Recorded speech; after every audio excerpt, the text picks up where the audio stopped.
ഐവ silks, Kasaragod, Kanhangad, Mangalore. കർണാടകയിലേറ്റ തിരിച്ചടിക്ക് പകരം വീട്ടിയത് മഹാരാഷ്ട്രയിൽ.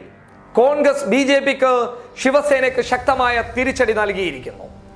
2005 ശിവസേനയുമായി തെറ്റിപ്പിരിഞ്ഞ രാജ് താക്കറെ പുതിയ ഒരു പാർട്ടി രൂപീകരിച്ചിരുന്നു, മഹാരാഷ്ട്ര നവനിർമ്മാൺ സേന.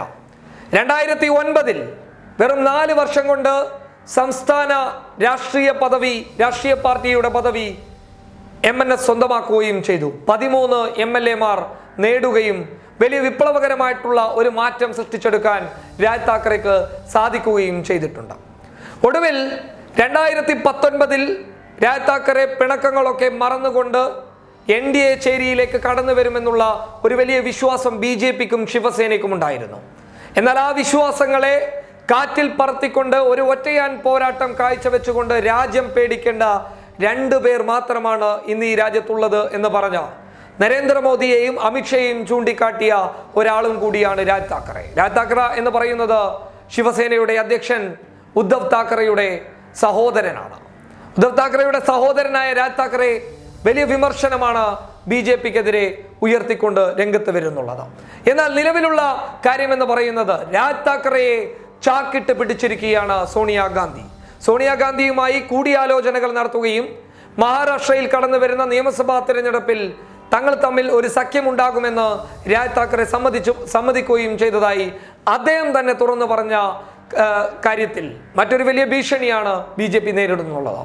അതായത് 2019 ലോക്സഭാ തിരഞ്ഞെടുപ്പിൽ ശിവസേന സഖ്യം ചേർന്ന് കഴിഞ്ഞാൽ വരാനിരിക്കുന്ന നിയമസഭാ തിരഞ്ഞെടുപ്പിൽ വിജയിച്ചു കഴിഞ്ഞാൽ മുഖ്യമന്ത്രി സ്ഥാനം ശിവസേനക്കായിരിക്കുമെന്ന് അമിത്ഷാ വാഗ്ദാനം നൽകിയിരുന്നു. എന്നാൽ ഈ വാഗ്ദാനങ്ങൾ പാലിക്കാതെയാണ് ബി.ജെ.പി മുന്നോട്ട് പോകുന്നുള്ളത് എന്നാണ് ശിവസേന ആരോപിക്കുന്നുള്ളത്. അതുകൊണ്ട് തന്നെ ഉദ്ധവ് താക്കറെ വളരെ വ്യക്തമായി പറഞ്ഞിട്ടുണ്ട്, ആ കരാറ് ലംഘിച്ചുകൊണ്ടാണ് മുന്നോട്ട് പോകുന്നതെങ്കിൽ നിയമസഭാ തിരഞ്ഞെടുപ്പിൽ സഖ്യത്തിന് ഞങ്ങൾ ഉണ്ടാകില്ല എന്ന്. അങ്ങനെ സഖ്യത്തിന് ബി.ജെ.പിക്കൊപ്പം ശിവസേന തയ്യാറായില്ലെങ്കിൽ ബി.ജെ.പിക്ക് അധികാരം നേടുക എന്നുള്ളത് വലിയ പ്രതിസന്ധിയായി മാറും എന്നുള്ളതാണ് ശരി.